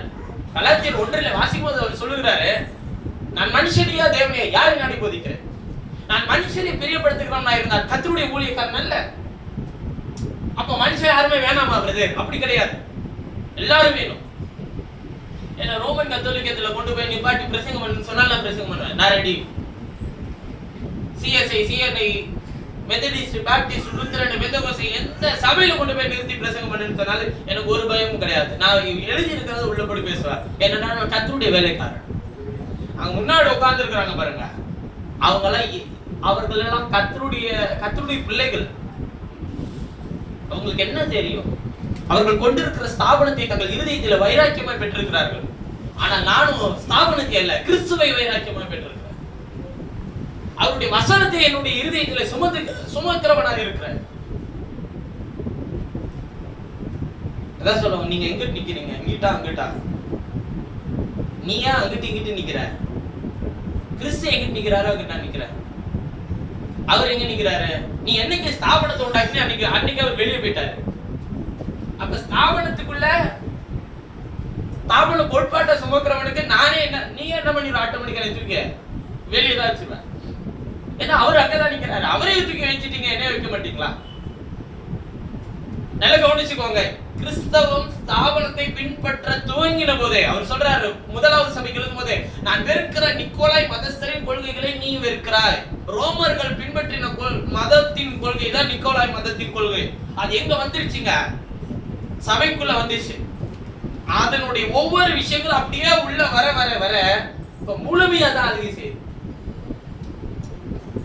ஆனால் வந்த மனுஷர்கள் எல்லாம், அந்த சபையை தோற்றுவித்த மனிதர்கள் எல்லாம் இந்த புரோட்டஸ்டன்ட்னு சொல்லுவாங்க. அதுதான் அப்புறம் காலம் மாறி சிஎஸ்ஐ, சிஎன்ஐ இப்படி மாறிடுச்சு. இந்த புரோட்டஸ்டன்ட்டை உருவாக்குனது யார் தெரியுங்களா? லூத்தர். ரோமன் கத்தோலிக்கத்தை எதிர்த்து வெளியே வந்தவர். சாதாரண விஷயம் இல்லைங்க, நீங்க நினைக்கிற மாதிரி அவர் செய்த வேலையை சாதாரணமா நினைச்சிட முடியாது. உங்களுக்கு வேணா இந்த ஒவ்வொரு சபையை தோற்றுவிச்சவங்களை பத்தி உங்களுக்கு சொல்றேன். ரோமன் கத்தோலிக்க சபையை எதிர்த்து வெளியே வர்றது சாதாரண விஷயம் இல்ல. 1600 வருஷம் 800 வருஷமா வேதத்தை வேற எந்த மொழியிலும் மொழிபெயர்க்க கூடாதபடிக்கு பண்ணதே ரோமன் கத்தோலிக்கர்கள் தான். வேற எந்த மொழியிலும் குறிப்பா ஆங்கிலத்துல மொழிபெயர்க்க கூடாது. எபிரேய கிரேக்க பாஷையில இருந்த வேதம் ரோமர்கள் கையில போன உடனே லத்தீன் பாஷையில மாத்திரம்தான் இருந்துச்சு. கிறிஸ்து பிறந்த 1600 வருஷங்களுக்கு மேலாக வேதம் வேற எந்த மொழியிலும் அச்சடிக்கப்படவே இல்லை. அச்சடிக்கிறவர்களையும் மறைமுகமாக எழுதுகிறவர்களையும் உயிரோட தீயிட்டு கொளுத்தின சரித்திரங்கள் வரலாறுகளும் உண்டு. ஆனால் அதை எதிர்த்து ஒருத்தர் வெளியே வரும்போது கர்த்தர் இயற்கைக்கு அற்புதமான ஒரு அடையாளத்தை அவருடைய ஊழியத்தில் நிறைவேற்றி காண்பித்தார். இத்தனைக்கு அவர் ரோமன் கத்தோலிக்க ஃபாதர். அவர் புரியுதுங்களா? அவரை எதிர்த்து அவரை கொல்லலான்னு போகும்போது ஒரு இயற்கைக்கு அப்பாற்பட்ட ஒரு வெளிச்சம் அவர் தலையின் மேலே உண்டானுச்சு. அதை பார்த்து பயந்தவர்கள் மெய்யாவே கர்த்தர் இந்த மனுஷனோடு இருக்கிறாருன்னு சொல்லி விலகி ஓடினாங்க. அப்பொழுது துவக்கப்பட்ட ஊழியம் அது, ஸ்தாபனம் அல்ல, ஊழியம் அது. அவர் மரித்த உடனே ஜனங்கள் அவருக்கு ஸ்தாபனத்தை, அவருடைய பெயரிலே ஸ்தாபனத்தை உண்டாக்கினார். பாப்டிஸ்ட் சர்ச், அதாவது முறையா ஞானசானம் ஒண்ணு கொடுக்கிற சர்ச் உருவானுச்சு. அது கொண்டு வந்தது யார் தெரியுமா? வெஸ்லி. நீங்க பேரெல்லாம் வச்சுப்போம் இல்லையா? வெஸ்லி நிறைய பேர் வச்சுப்போம். அது வெஸ்லின்ற அந்த பாப்டிஸ்ட் சர்ச்சினுடைய ஓனர் யாருன்னா, அதாவது தோற்றுவிச்சவர். அந்த உபதேசத்துக்குள்ள நாம மூழ்கி ஞானசானம் எடுக்கணும்யா தண்ணீரில, அப்பெல்லாம் தெளிச்சுதான் ஞானசானம் கொடுத்தாங்க. குழந்தை ஞானசானம், மூழ்கி ஞானசானம் கொடுக்கணும் வேதம் சொல்லுதுன்னு சொல்லி அந்த வெளிச்சத்தை கர்த்தர் அந்த மனுஷனுக்கு கொடுத்து இந்த புரோட்டஸ்டன்ட்ல இருந்து வெளியே வந்தவர் யாரு? வெஸ்லி. ஏன்னா லூத்தர் போயிட்டாரு, மரிச்சிட்டாரு. இவங்க எல்லாரும் ஒரு ஸ்தாபனத்தை உண்டாக்கி வச்சுட்டாங்க. அதான் லுத்தரன் சொல்லுவாங்க, இன்னைக்கு இருக்கு. வெஸ்லி அவர் மரிச்ச உடனே அவர் ஊழியத்தை தாங்க செய்ய வந்தார். அவருக்கு கிடைச்ச வெளிச்சத்துல ஊழியத்தை செஞ்சார். வெஸ்லி போன உடனே வெஸ்லி பேரை வச்சுக்கிட்டு பாப்டிஸ்ட் சர்ச்சை தோற்றுவிச்சுட்டாங்க. இப்ப ஸ்தாபனத்தை உண்டாக்கினதெல்லாம் ஊழியத்தை செய்ய வந்தவர்கள் அல்ல, ஊழியத்தை செய்ய வந்தவர்கள் மரித்த பிறகு அந்த ஊழியத்தில் இருக்கிறவர்கள் ஸ்தாபனத்தை உண்டாக்கினார். இப்படிதான் எல்லா ஸ்தாபனமுமே தோற்றுவிச்சது. மெந்தோகோசே ஸ்தாபனம்னு சொன்னா, இன்னைக்கு மெந்தோகோசேல 4 விதமான ஸ்தாபனம் இருக்கு. இது உலகம் முழுசு இருக்கு. இவங்க பேரதான் மெந்தோகோசே 4ல உண்டான அந்த அற்புதமான ஒரு விஷயம் இருக்குல்ல, அந்த பேரை பைபிள்ல இருந்து எடுத்து வச்சுக்கிட்டாங்க. அவர்கள் பின்பற்றுகிற உபதேசங்கள் எல்லாம் ஒரே மெந்தோகோசேல எல்லாருக்கும் ஒரே உபதேசம் கிடையாது. ஒவ்வொரு ஆளுக்கு ஒவ்வொரு மாதிரி இருக்கும். இவங்க போடுவாங்க, அவங்க போட வேணான்வாங்க, இவங்க செய்வாங்க, அவங்க செய்ய வேணான்வாங்க. ஆனா கேட்டா எல்லாருமே என்னன்னு சொல்லுவாங்க? நாங்களாம் மெந்தோகோசேன்னு. நாமளும் கேட்டா இப்ப நீங்க யாருன்னு கேட்டா இப்ப நீங்க என்னன்னு சொல்லுவீங்க? நாங்களும் மெந்தோகோசேயின் அனுபவத்தை பெற்றவங்க தான் பிரதர். நானும் தைரியமா சொல்ல, நானும் மெந்தோகோசேயின் அனுபவத்தை பெற்றவன். அப்போஸ்தலர் 2ஆம் அதிகாரத்தில் எழுதப்பட்ட அந்த அற்புதமான விஷயங்கள்ல, உபதேசங்கள்ல எல்லாவற்றையும் பின்தொடர்கிற ஒரு உரிமையும் அதிகாரத்தை கர்த்தர் உங்களுக்கு எனக்கு தந்திருக்கிறார். நாம மெந்தோகோசேயினர் தான். ஆனா அந்த பேரை எடுத்து ஒவ்வொருத்தவங்களும் ஒவ்வொரு உபதேசத்தை வச்சிருக்கிறதுனால அது சொல்றதுக்கு கொஞ்சம் யோசனையா இருக்கு. ஆனால் நாம் எதை பின்தொடர்கிறவர்கள்? வேதத்தை பின்தொடர்கிறவர்கள். இப்ப நீ ஞானசானம் கொடுக்கணுமா? அது பைபிள் எழுதி இருக்க. மனம் திரும்புறதை பத்தி பேசுறியா? அது பைபிள் எழுதி இருக்க. கடைசி காலத்தை குறித்து பேசுறியா? அது பைபிள் எழுதி இருக்க. நீங்க ஒன்னொன்னுத்தையும் பிரிச்சு தனித்தனி ஸ்தாபனத்தை வச்சுக்கிட்டா அதை தோற்றுவிக்க சொல்லி சொன்னது யாரு? பிரிச்சுக்கிட்டது மட்டும் இல்லைங்க, இவங்க என்ன பண்றாங்க? பிரிச்சுக்கிட்டு ஒருத்தருக்கு ஒருத்தர் நீ சரியில்லை, நீ சரியா, நான் சரியா. பைபிள் ஒரு வசனம் எழுதியிருக்கு, ஒருவரை ஒருவர் கடிந்து பட்சித்தீர்களானால் அழிந்து போவீர்கள். இத்தனை ஆயிரம் வருஷம் தான் சண்டை. நீ வெளில இருக்கிறவனோட இவன் சண்டை போறது இல்ல. உனக்கு சண்டை யாரோட தான்? சண்டை போடுறவன், கடுங்கி பச்சிக்கிறவன், ஒருத்தன் குறை சொல்றவன் யாரு நினைக்கிறீங்க? ஆகார் இடத்துல இருந்து பிறந்த பிள்ளைகளாகி இஸ்மவேல் தான். மறுபடியும் சொல்றேன், அவர்கள் இஸ்மவேலர்கள். அவர்கள் ஒரு நாள் சுதந்திரவாளிகளாய் இருப்பதே இல்லை. சுதந்திரவாளியானவன் அடிமையானவனோடு சுதந்திரமா இருக்க முடியாது. இவன் 2 பேருக்கு பிரச்சனை வந்துகிட்டே இருக்கும். ஆவிக்குரியவன் மாம்சத்துக்குரியவனை ஒரு நாள் புரிஞ்சுக்க முடியாது, மாம்சத்துக்குரியவன் ஆவிக்குரியவனை ஒரு நாள் விளங்கிக் கொள்ள முடியாது. கலாத்திய சபையில பவுல் அப்போஸ்தலன் அழகா எழுதுறாருங்க, நீங்கள் யாருடைய பிள்ளைகள்? யூதர்களுக்கு வணக்கம் தான் பிரச்சனை இருந்தா இங்க. இப்ப இப்ப ஆண்டவர் சபை எப்படி பாக்குறாருன்னா, என்னன்னா உங்களுக்குள்ளே எப்படி அடிச்சுக்கிறீங்க? பரிசுத்த ஆவியை பெற்றுக் கொள்ளுங்கள், ஆண்டவருடைய வசனத்தை பெற்றுக் கொள்ளுங்கள், ஆண்டவருடைய சித்தத்தை செய்யுங்கள், வேத வாக்கியத்தை விசுவாசியுங்கள். பின்தொடர வேண்டிய ஒரே நபர் கர்த்தராகிய இயேசு, அவரை மாத்திரம் பின்தொடருங்கள். எந்த சபையோ எந்த கொள்கையோ எந்த ஸ்தாபனத்தையோ பின்தொடர்கிறதுக்கு கர்த்தர் உங்களுக்கு என்ன பண்ணல, அழைக்கல. அது முதல்ல தெரிஞ்சுக்கோங்க. அப்ப கடைசி காலத்தில் கர்த்தர் நமக்கு எப்படி வெளிப்படுத்தி இருக்கிறார் என்றால், பாப்டிஸ்ட் சர்ச்சில் அதுல இதுல இப்படின்னு வெளிப்படுத்தின ஆண்டவர் இப்பதான் நம்மள்ட்ட எப்படி வெளிப்படுத்திட்டு இருக்கிறார்னா, பாரு நான் ஜீவிக்கிறது தன்னுடைய வார்த்தையில இருக்கிறேன். அந்த ஜீவன் வெளிப்பட போகிறது தன்னுடைய வசனத்தினாலதான். என் வார்த்தை உள்ளவனவனோ என் வார்த்தை உண்மையை சொல்வான். என் வேத வசனம் யாரிடத்துல இருக்கிறது அவனையே நான் தேடிட்டு இருக்கிறேன். அவனை மாத்திரம் தான். அவன் என் சத்தத்தை கேட்டு ஒருவன் என் கதவை திறந்தால் அவனிடத்தில் பிரவேசித்து அவனோடு போஜனம் பண்ணுவேன், அவனும் என்னோடு கூட என்ன பண்ணுவான், போஜனம் பண்ணுவான்.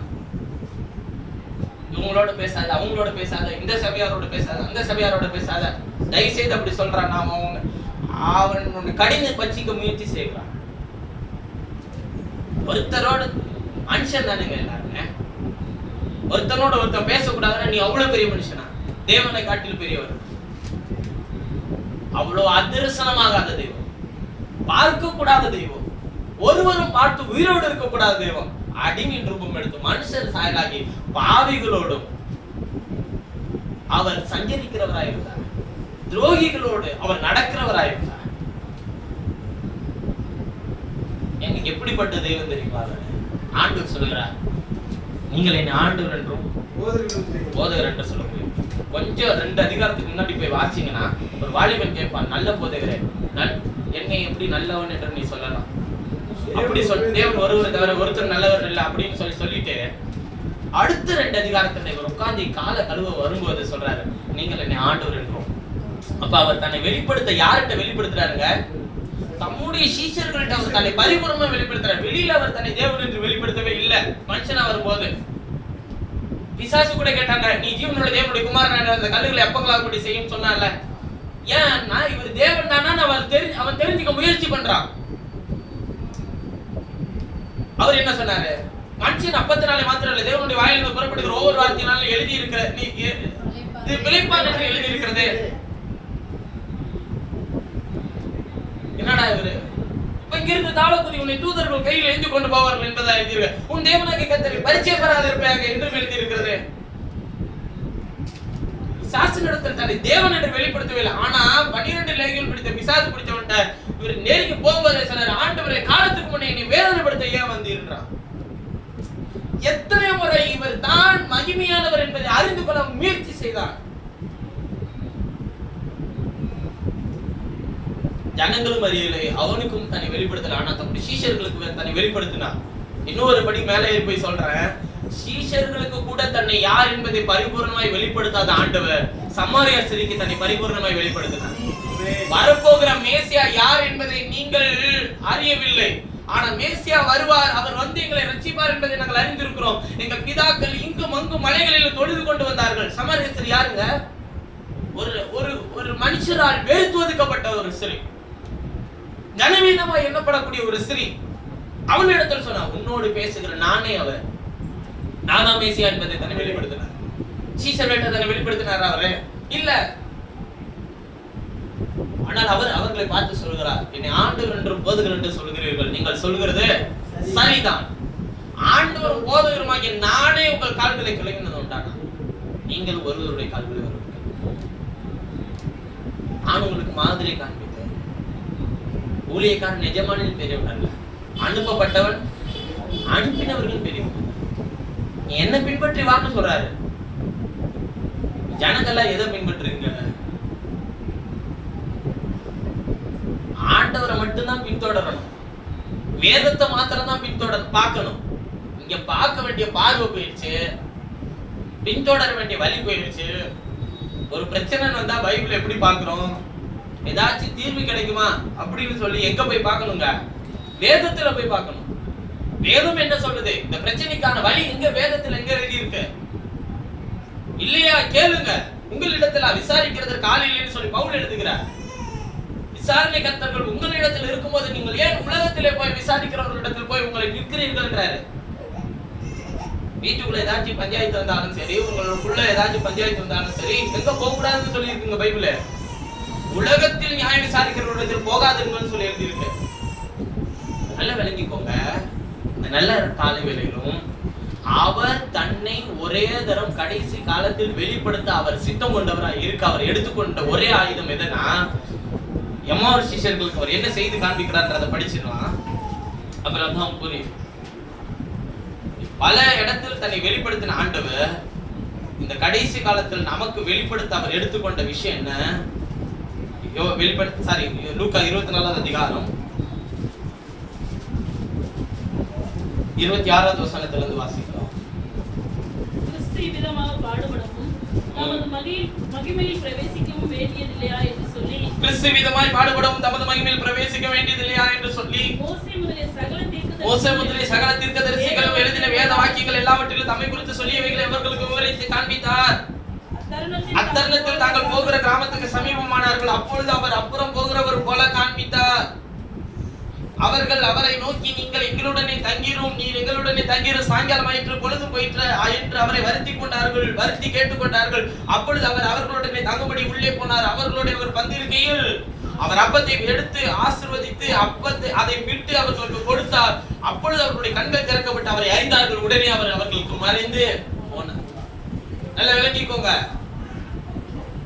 இயேசு தன்னை உயிரோடு இருக்க, தன்னை காண்பிக்க எடுத்துக்கொண்ட பல விஷயங்களை எடுத்துக்கலாம். ஆனா உயிரோடு இருக்கிறவராக, இன்றைக்கு ஜீவிக்கிறவராக அவர் எடுத்துக்கொண்ட ஒரே ஆதாரம், மோசே முதலிய சகல ஆகமங்களின் தீர்க்க தரிசனங்களிலும் தன்னை குறித்து எழுதியிருக்கிற வேத வாக்கியங்களை அவர்களுக்கு என்ன பண்ணினார்? விவரித்து காண்பித்தார். பழைய ஏற்பாட்டில் ஒவ்வொரு பரிசுத்தவான்களிடத்தில் தன்னை ஒவ்வொரு விதமாய் வெளிப்படுத்தி காண்பித்த தேவன் மாம்சத்தில் வந்தபோது தன்னை அற்புதங்களை அடையாளங்களை செய்கிற கர்த்தராக தன்னை வெளிப்படுத்தி காண்பித்த தெய்வம் இன்றைக்கு உங்களுக்குள்ளே பரிசுத்த ஆவியானவராய் வாசம் பண்ணும்போது அவர் தன்னை உயிரோடு இருக்கிறவராக காண்பிக்க அவர் எடுத்துக்கொண்ட ஒரே ஆதாரம், மோசே முதலிய சகல ஆகமங்களின் தீர்க்க தரிசனங்களிலும் தன்னை குறித்து எழுதியிருக்கிற வேத வாக்கியங்களை உங்களுக்கும் எனக்கும் விவரித்து காண்பிக்க வல்லவராய் இருக்கிறார். அதற்கு அவர் எடுத்துக்கொண்ட ஒரே விஷயம், அப்பத்தை விட்டு நம்முடைய கண்களை திறக்கணும். வேற வழியே கிடையாது. அப்பம் என்பது என்ன? அவருடைய வார்த்தை. வசனத்தை அவர் எடுத்து அவர் பிட்டு கொடுத்தாதான், அவர் வியாக்கியானம் பண்ணாதான் நம்மால் அவர் யார் என்பதை விளங்கிக் கொள்ள முடியும். வேத வாக்கியம் தெளிவாய் சொல்லுகிறது, அவர் காலகாலமாய் வகை வகையா பங்கு பங்காய் தம்முடைய தீர்க்கதரிசிகளை கொண்டு திருவுளம் பற்றின தேவன் இந்த கடைசி காலத்தில் குமார மூலமாய் ஒரே தரம் நமக்கு வெளிப்பட்டார். அப்ப அவர் ஒரே தரம் வெளிப்பட்டதனுடைய காரணம் என்ன? பாவத்தை மன்னிக்க, சாபத்தை நீக்க, வியாதியை சுகமாக்க, விடுதலையாக்க, பிசாசிலிருந்து விடுதலையாக்க, தேவைகளை சந்திக்க என்பதற்காக மாத்திரமல்ல, ஒரே நோக்கம், அவர் யார் என்பதை நமக்கு வெளிப்படுத்த. அவர் வெளிப்படுத்தினார்னா பாவம் போயிருமா? ஒரு ஒரு ஒரு கயிறு தலமாய் ஒரு விபச்சார சிறையை பிடித்துக் கொண்டு வருகிறார்கள். ஆண்டவரை மோசே நியாயப்பிரமாணத்தின்படி இவள் மேல் கல்லெறிய வேண்டும், ஆனால் நீர் என்ன சொல்லுகிறீர்? அவர்கிட்ட கேட்க, அவர் தான் வெளிப்பட்டார்ல, அவர் என்ன செய்யணும்? கீழே குனிந்து அவர் எழுதுகிறார், உங்களில் எவனிடத்தில் பாவம் இல்லையோ அவன் முந்தி கல்லெறிய அப்படின்னு சொல்ற. உடனே எல்லாரும் கல்லை கீழே போட்டுட்டு போயிட்டான். நிறைய பேர் இதெல்லாம் எப்படி சொல்றாங்கன்னா, அங்க நின்று கல்லை கீழே போட்டதுக்கு நிறைய பேர் அவளிடத்திலேயே பாவம் செய்திருப்பான், அதனாலதான் கல்லை கீழே போட்டு போனாங்க. அப்படிலாம் பைபிள் எங்கேயும் எழுதப்படல. அவங்களுடைய குற்ற மனசாட்சி உணர்த்தி நம்மள்ட்ட பாவம் இருக்கு அப்படின்னு சொல்லிட்டு அவன் கீழே போட்டு போயிட்டான். உன்ட பாவம் இல்லைன்னா முதல்ல கல்லெறின்ற. சரி, அவன் பாவம் அவன் கல்லை எடுத்து கீழே போட்டுட்டு எல்லாரும் போயிட்டான். இயேசு பாவம் இல்லாதவர் தானே, கல்லெறிஞ்சு கொண்டிருக்கலாம்ல. அவள் கிட்டே வருகிறார், போய் நீ பாவம் செய்ய, பாவம் உனக்கு மன்னிக்கப்பட்ட. ஏன் என்ன பண்ணாரு? மன்னிச்சிட்டாரா? போய் நீ பாவம் செய்ய. மோசே நியாயப்பிரமாணத்தின்படி என்ன பண்ணணும்? கல்லெறிஞ்சு கொள்ளணும்ல. அப்ப நியாயப்பிரமாணத்தை நிறைவேற்ற தானே வந்தாரு, அழிக்கல. நிறைவேற்றினாரா இல்லையா? நிறைவேற்றினாரா இல்லையா? மோசே நியாயப்பிரமாணத்தை நிறைவேற்றிட்டாருங்க, அவளையும் தப்பு வச்சுட்டாருங்க அவரு. அவ பலியாகணும், அத நான் ஏத்துக்கிறேன். மோசே நியாயப்பிரமாணம் என்ன ஆகணும்? பாவ பலி செலுத்தணும்ல, பாவ நிவாரண பலி செலுத்தணும்ல. பாவ நிவாரண பலி தான் யாரு? நான் வெளிப்பட்டல, போய் நீ பாவம் செய்யாது. இப்ப மோசே நியாயப்பிரமாணத்தை நிறைவேற்றியாச்சு, அவளுக்கு மன்னிப்பையும் கொடுத்தாச்சு. ரத்தம் சிதறல் இல்லாமல் மன்னிப்பு இல்ல. மோசே நியாயப்பிரமாணத்தின்படி உனக்காக நான் ரத்தம் சிந்துறேன், நீ ரத்தம் சிந்த வேண்டாம், இனி பாவம் செய்யாது. மன்னிப்பு உண்டாயிச்சா? அவர் அதிசயமான தெய்வம். இவர் தன்னை வெளிப்படுத்தின ஒரு மனுஷனுடைய வாழ்க்கையில இவர் தன்னை வெளிப்படுத்தினார். அவன் பாவம், அவன் சாபம், அவன் வியாதி, அவன் பலவீனம், அவன் சுகவீனம், அவன் விடுதலை அடைந்து அவன் கர்த்தருக்கென்று வாழ அவனை முற்றிலுமாய் வேறு பிரிக்கிறார். அவன் என்ன நிலையில இருந்தாலும் சரி. பரிதிமேய குருடன் ஒருத்தன் இருந்தான். அவன் ஆண்டவரை பார்த்து, தாவீதின் குமாரன் எனக்கு இறங்கும்னு சொல்லி சொன்னான். இன்னொரு குருடன் வந்தான். அவன் கீழே துப்பி சேற்றை உண்டாக்கி, உமிழ் நீரை துப்பி சேரை உண்டாக்கி அவன் கண்ணிலே பூசி, நீ போய் சீலோகம் குளத்துல, அவனே கண்ணு தெரியாதவன், அவனை போய் சீலோகம் குளத்துல கழுவுனா எப்படி கழுவான்? சரி, இப்ப ஒரு கண்டாக்டர் போனா எல்லாருக்கும் ஒரே மாதிரி தான். ஃபர்ஸ்ட் செக்அப் பண்ணுவார், அப்புறம் இதை போட்டு பாருன்னுவார், அப்புறம் சரி ஆகலன்னா அப்புறம் ஆப்ரேஷன் வாரு. ஒவ்வொரு ஆளுக்கு அந்த மாதிரி இல்லைங்க, அது சரி இல்லைங்க, உங்களுக்கு இப்படிதாங்க பண்ணி ஆகணும் அப்படி சொல்லுவார். இப்ப இதே மாதிரி பிரச்சனை இருக்கிற இன்னொரு ஆளுக்கு போனாலும் அவங்களுக்கு என்னதான் பண்ணுவாங்க?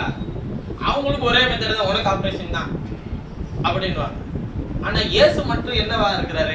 டிஃப்ரெண்டா பண்றாரு. ஒருத்தவனுக்கு கண்ணை போய் நேரா தொட்டு சுகமாக்குறாரு. ஏன் தொட்டு சுகமாக்குறாரு தெரியுமா? பரிதிமேய குருடனை. யூதர்கள் எதை தேடுகிறார்கள்?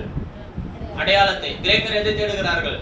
ஞானத்தை தேடுகிறார்கள். இப்ப பரிதிமேய குருடன் யூதர், அதனால நேரா போனாரு, கையை வச்சாரு, அவன் அடையாளத்தை கேட்கறான், அதனால இவர் கையை வச்சாரு, சுகமாயிட்டான். ஆனா அந்த சீலோகம் குளத்துல போய் கழுவுன்னு சொன்னார்ல, அவன் ஒரு புரஜாதி. அவன் தான் சேர் உண்டாக்கி, எத்த துப்பி சேர் உண்டாக்கி கண்ணில பூசி, நீ போய் என்ன பண்ண சீலோகம் குளத்துல கழுவுனாரு. கழுவிட்டு வந்து யார்கிட்ட காட்டிட்டு போனாரு? ஆசாரியன்ட்ட காட்டிட்டு போனாரு. அவனை பார்த்து ஆசாரியர்கள் சொன்ன வார்த்தை என்ன? முற்றிலும் பாவத்தில் பிறந்த நீ எங்களுக்கு போதிக்கிறாயா? என் கண்ணை திறந்தவரை நான் பார்த்தேன், அந்த ரட்சகரை என் கண்கள் கண்டது, உங்கள் கண்களும் திறக்கப்படும்படிக்கு நான் உங்களுக்காக வேண்டுதல் செய்யறேன்னு சொல்லிட்டு போனாங்க. அவன் யாரவன்? வலியோ கண்ணி பிச்சு இருந்தவன், கண்ணு தெரியாதவன். யார்கிட்ட போய் சொன்னா தெரியுமா? அதுதான் ரட்சிப்பு. இயேசு இருந்தார கூட, ஐயா வந்தார், என் கண்ணை தொட்டார், சுகமாக்கினார், எப்படி சாட்சி சொன்னாரா? ஒண்ணும் கிடையாதுங்க. இயேசு அந்த இடத்துல இல்ல. அவன் போய் ஆசாரியன்ட்ட காட்டும் போது தெரியுங்களா உங்களுக்கு அவர் யார் என்பதை என் கண்கள் கண்டதுன்னா? அகால பாவியாய் பிறந்த என் கண்ணையே அவர் திறந்தார், உங்கள் கண்கள் திறக்கப்பட. அவன் ஜெபம் பண்றேன்னு சொல்லிட்டு போயிட்டான் தெரியுமா? அதை விட அசிங்கம் அவங்களுக்கு எதுவுமே இல்லை. ஏங்க அவரு அப்படி பண்ணாரு? அவரு அவனிடத்தில் அடையாளத்தை, நான் தான்ப்பா வந்திருக்கிற அடையாளம் இயேசு அப்படின்றத காட்டப்படார். ஒரு கன்னிகை கர்ப்பவதியாகி ஒரு குமாரனை பெறுவாள், அவருக்கு இம்மானுவேல் என்று பெயரிடுவார்கள் சொல்லி உங்க தீர்க்க தரிசன ஆகமத்துல நீ வாசிக்க கேட்டிருப்பல்ல. அந்த கன்னிகை யாரு? மரியாள் கிடையாது. அந்த கன்னிகை இஸ்ரவேலர்கள். புரியுதுங்களா? வேணா அந்த கன்னிகை மரியாள் இல்ல, நான் நிரூபிச்சு காட்டுவேன் வேதத்தின்படி. அந்த சொல்லப்பட்ட தீர்க்க தரிசனத்தின் கன்னிகை மரியாள் அல்ல. ஏன்னா நீங்க போய் வாசி பாருங்க. ஏசாயாவின் தீர்க்கதரிசன புத்தகம் 7வது அதிகாரம் 14வது வசனத்தை நீங்க போய் வாசி பாருங்க. ஒரு கன்னிகை, அவர் இஸ்ரவேல் சபையை சொல்லுகிறார். சரி, ஒரு கன்னிகை கர்ப்பவதியாகி ஒரு குமாரனை பெறுவார், அவருக்கு என்ன பேர் வைப்பார்னு சொன்னாரு? இம்மானுவேல். ஒரு ஸ்திரீ கர்ப்பவதியாகி ஒரு குமாரனை பெறுவார், அவருக்கு என்ன பேர் வைப்பார்? இயேசு. ஏன் இம்மானுவேல்ன்ற பேர் வைக்காம இயேசுன்னு வச்சாங்க? தீர்க்கதரிசனம் நிறைவேறணும்ல. நமது ஜனங்களை பாவங்கள் நீக்கி அவர்களை ரட்சிப்பார். இம்மானுவேல் என்பதற்கு தேவன் நம்மோடு இருக்கிறார் என்கிற அர்த்தமா? கன்னிகை இஸ்ரவேல் என்னும் கன்னிகையின் இடத்திலிருந்து பிறந்த இயேசு தேவன். அவர் அவர்களோடு இருந்தாரா? அவர்களோடு இருந்தாரா? கூட இருந்தார்ல வம்சத்துல வந்த போது. அவர்கள் மேல் இருந்தாரா? பழைய ஏற்பாட்டிலே வாசிக்கும் போது அவர் பகலில் மேகசமமாக இரவில் அக்னி சமமாக இருந்தாரா? இருந்தார். இன்றைக்கு இஸ்ரவேல் சபைக்குள்ள இருக்கிறாரா? புறஜாதி சபை ஆகிய நமக்குள்ள இருக்கிறாரா? அந்த மேல இருந்தவர், கூட இருந்தவர் இன்றைக்கு நம்ம எல்லாருக்குள்ள வாசம் பண்ணுகிறவரா? ஆனா நம்மளே தான் ஆவிக்குரிய இஸ்ரவேலர்கள்ன்றாரு. இவனுக்கு எப்படி செய்யறாரு? நான் தன்னை சிருஷ்டிகர்த்தாவாக காண்பிக்கிறார். வேற எனக்கு தெரியும் எப்படி உன் கண்ணை சிருஷ்டிக்கணும்.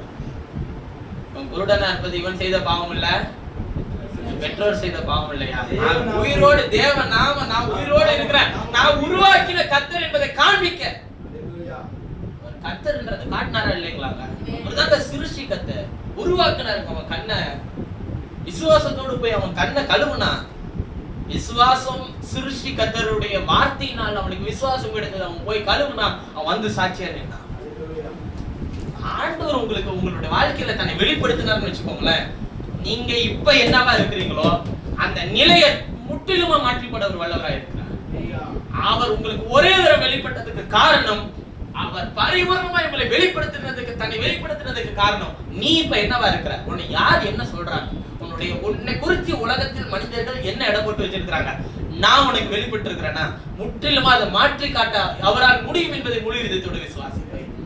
நிச்சயமா மாற்றி போட்டுருவார். அது என்னவா இருந்தாலும் சரி, என்ன நிலையில நீங்க இருந்தாலும் சரி. உங்களை பார்த்து பலவீனர் ஆண்டு சொன்ன, நான் உனக்கு பலன் தரேன். உன்னை பார்த்து சுகவீனர், நான் உன்னை சுகமாக்குகிறேன். என்கிட்ட இருக்குப்பா சுகர் இருக்கு, நான் உனக்கு தரேன். உன்னை பார்த்து தரித்திரன், இல்ல நான் உன்னை ஐஸ்வர்யம் ஆக்குறேன். உன்னை பார்த்து குறை உள்ளவன், நான் உன்னை என்னுடைய மகிமையின் ஐஸ்வர்யமாகி வார்த்தையினோடு உன்னுடைய குறைகள் எல்லாம் நிறைவாக்குகிறேன். அப்ப ஆண்டவர் தம்முடைய அவர் உங்களுக்கு தன்னை பரிபூர்ணமாய் வெளிப்படுத்தினார். உங்கள் கண்கள் வெளிப்படுத்தப்படுகிற கிறிஸ்துவை காணுமானால், அவர் உங்களோடு கூட வாசம் பண்ணுகிறார் என்பதை உங்கள் கண்கள் காணுமானால், வேதத்தில் அவர் உங்களோடு கூட ஜீவித்து பேசுகிற வார்த்தை உங்கள் இருதயத்தில் எழுதப்படுமானால், நிச்சயமாய் அவர் உங்களுக்கு தன்னை வெளிப்படுத்தினதனுடைய ஒரே காரணம் உங்களுடைய நிலையை மாற்றி, நீ என்னுடைய பிள்ளை, நீ எனக்கானவன் என்பதை வெளிப்படுத்த ஒரு வல்லவராய் இருக்கிறார். அவர் அதை அடையாளப்படுத்த தான் உங்களை தெரிஞ்சுக்கிட்டார். ஞானவான்களை வெட்கப்படுத்தும்படி வைத்தியங்களாகி உங்களை தெரிந்து கொண்டார். ஏன் வைத்தியத்தை கேட்டா இந்த ஞானத்தை கொடுத்தது யாருன்னு சொல்லுவாங்க? தேவன் தான். பலவான்களை வெட்கப்படுத்தும்படி உலகத்தில் பலவீனர்களை தெரிந்து கொண்டார். பலவீனத்தை கேட்டா அந்த பலத்தை கொடுத்தது யாருன்னு சொல்லுவாங்க? அவர் தான் சொல்லுவாங்க. ஐஸ்வர்யவான்களை வெட்கப்படுத்தும்படி உலகத்தில் தரித்திரர்களை தெரிந்து கொண்டார். தரித்திரன்ட்ட கேட்டா ஐஸ்வர்யம் யார் கொடுத்ததுன்றத சொல்லுவாங்க? கர்த்தராகிய இயேசு கிறிஸ்து கொடுத்தது. நம்மள்ட்ட இருக்கிறது எதுவுமே நம்மளுடையது இல்ல, அது உங்களாலேயும் என்னாலையும் சொல்ல முடியும். எல்லாமே யாரு கொடுத்தது? கர்த்தர் கொடுத்தது. அவர் உங்களுக்கும் எனக்கும் வெளிப்படுத்தினது எல்லா நிலையும் மாற்றி அவருடைய பிள்ளை என்கிற அடையாளப்படுத்தவும், அவர்தான் என்னுடைய வாழ்க்கையில ஜீவிக்கிறார் என்பதை நாம் அடையாளப்படுத்தவும் நம்மை தெரிந்து கொண்டிருக்கிறார் என்று சொல்லி வார்த்தை நிறைவு செய்கிறேன். நாம் யாவரும்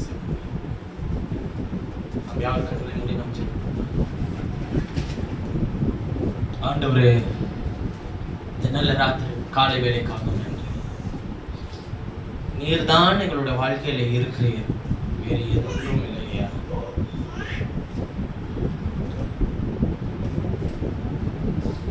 உங்களுடைய பரிபூர்ணத்தை பார்க்க எங்களுக்கு உதவி செய்யும். சத்திய வசனத்தினால் நாங்கள் அலங்கரிக்கப்பட எங்களுக்கு உதவி செய்யும். பழைய ஏற்பாட்டில் ஒவ்வொரு நபருக்கும் ஒவ்வொரு விதமாய் தங்களை உண்மை வெளிப்படுத்தியிருக்கலாம். ஆனால் புதிய ஏற்பாட்டில் வரும்போது தேவனாகவே, மகிமையின் கர்த்தராகவே நீர் எங்களுக்கு வெளிப்படுத்தியிருக்கிறீர்கள்.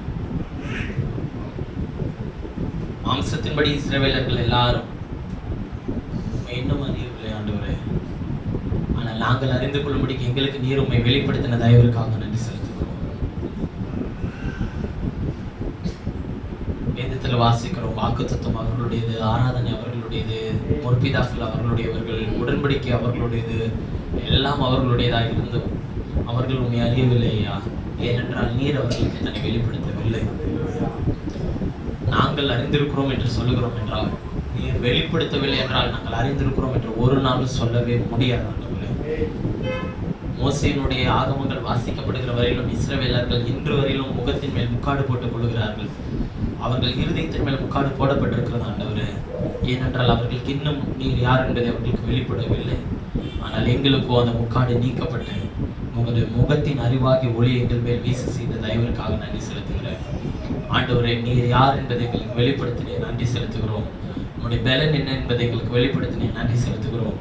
ஒரே தெய்வம் அற்புதமானவராய் எங்களுக்காக மாம்சத்தில் வந்து எங்களுக்காக மறித்து அடக்கம் பண்ணப்பட்டு இன்றைக்கு எங்களுக்குள்ளே ஒரே ஆவியாக வாசம் பண்ணுகிற தயவிற்காக சோதரம் கத்தாவே. நீர்தான் சிருஷ்டிக்கர்த்தர், நீர்தான் இரட்சகர், நீர்தான் எங்களை வழிநடத்துகிற நல்ல தெய்வமாய் எங்களுக்குள்ளே இருக்கிற தயவிற்காக நன்றி நன்றி செலுத்துகிறேன் கர்த்தாவே. உடைய நாமம் மகிமைப்படட்டும், உடைய சித்தம் எங்களுடைய வாழ்க்கையில நிறைவேறட்டும். கர்த்தருடைய நாமத்திற்கு மகிமையை சாட்சியை எங்களை வைத்திருக்க தயவிற்காகவும் எங்களை வழிநடத்துகிற தயவிற்காக நன்றி செலுத்துகிற ஐயா. இந்த உலகத்திலே நாங்கள் எந்த கொள்கைகளையும் தூக்கி பிடிக்கிறவர்களாக இராமல், எந்த கோட்பாடுகளும் எந்த உபதேசங்களுக்காகவும் நாங்கள் நிற்காமல், எழுதப்பட்ட உடைய வார்த்தைக்கு மாத்திரமே செவி சாய்க்கிறவர்களாக எங்களை மாற்ற வேண்டும் நாங்கள் ஜெபிக்கிறோம் ஐயா. நாங்கள் இது சரி அது தவறு என்று சொல்லி தீர்மானிக்கவோ நியாயம் விசாரிக்கவோ எங்களிடத்தில் ஒன்றுமில்லை. எங்களுக்கு வெளிப்படுத்தப்பட்ட அற்புதமான கிறிஸ்து யார் என்பதை வேதத்திலிருந்து எங்களுக்கு வெளிப்படுத்தி இருக்கிறீர் ஆண்டவரே. அந்த வெளிப்படுத்தப்பட்ட வார்த்தையிலே நாங்கள் நிலைத்து நின்று கனி கொடுக்க எங்களுக்கு உதவி செய்வேன் நாங்கள் ஜெபிக்கிறோம்.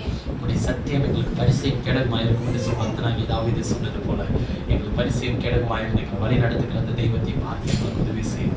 எங்கள் பலவீனங்களை எல்லாவற்றையும் எடுத்துக்கொண்டு உடைய பலத்தினால் எங்களை நிரப்ப வேண்டும் என்று ஜெபிக்கிறோம். உடைய வார்த்தைகளினால் எங்களை அலங்கரிக்க வேண்டும் என்று ஜெபிக்கிற கர்த்தாவே. உடைய பிள்ளைகள் வலிகளோடு வேதனைகளோடு சரீரத்தில் இருப்பார்களானால் எல்லா வலிகளையும் பலவீனங்களையும் நீக்கி போட ஐயா. உடைய பிள்ளைகள் ஆத்மாவில் வேதனைகளோடு கஷ்டங்களோடு இருப்பார்களானால் இந்த சூழ்நிலை எப்பொழுது மாறும் என்று சொல்லி அங்கலாய்ப்போடு இருப்பார்களானால் ஆண்டவர் அவர்கள் சூழ்நிலையை மாற்றப்பட நேருதான் காலை வேளையில் அவர்களுக்கு வெளிப்பட்டதாக இருக்காங்க. நன்றி செலுத்துகிறாயா. அவர்களுடைய வாழ்க்கைக்குள்ளே நீர் வெளிப்படும், இவர்களுடைய சூழ்நிலைகளுக்குள்ளே வெளிப்படும், அவர்கள் கடன் தொல்லைகளுக்குள்ளே வெளிப்படும் ஆண்டவர்களுடைய இவர்களுடைய பிரச்சனைகளுக்குள்ளே வெளிப்பட வேண்டும் நான் சொல்லிக்கிறேன்.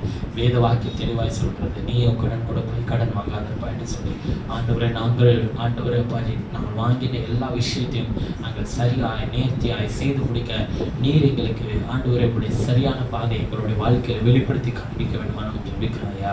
ஆண்டவரை மனுஷர்களுக்கு முன்பாக நிந்தையும் தலைகுடியும் வராதபடி எங்களை ஆசீர்வதிக்க வேண்டும் நான் சொல்லிக்கிறேன். ஆண்டவரை எங்கள் கை பிரயாசங்களை சாப்பிடுவா என்று சொல்லிடுறேன். அந்த வார்த்தையை உறுதிப்படுத்த வேண்டுமா நான் சொல்லிக்கிறேன். ஆண்டவரை மறைவான குற்றங்களுக்கும் துணிகரமான பாவங்களுக்கும் அது அடியினை விலக்கி காரும் என்று சொல்லி பக்தனாகிய தாவீது சொன்னது போல எங்களுடைய எல்லா விஷயங்களும் உமக்கு மறைவானது ஒன்றும் இல்லையா. எல்லாவற்றினின்றும் எங்களை விடுதலையாக்க வேண்டுமா நாங்கள் ஜெபிக்கிறோம். எல்லா காரியத்திலிருந்து எங்களை விடுதலையாக்க வேண்டுமா நாங்கள் ஜெபிக்கிறோம்.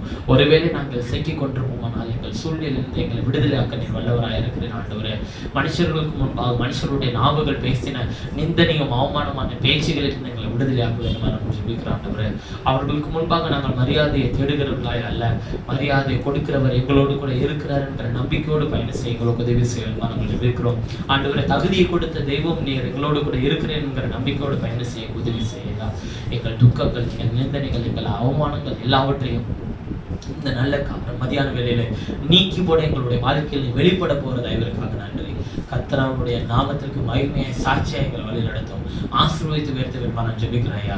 ஆண்டவரே இந்த இடம் முழுவதுமாய் கர்த்தருடைய பிரசன்னம் நிரப்பப்பட்டிருக்கிறதா இவருக்காகவும் உங்களுடைய பிள்ளைகளுடைய ஆவினால் நிரப்பப்பட்டிருக்கிறதா இவருக்காக நன்றி செலுத்துகிறாயா. அவர்கள் இறுதியில் இருக்கிற எல்லா பாரங்களையும் கவலைகளையும் எடுத்துக்கொண்டு ஒரு தெய்வீக கரம் அவர்கள் ஆழ்கை செய்கிறதா இவருக்காக நன்றி.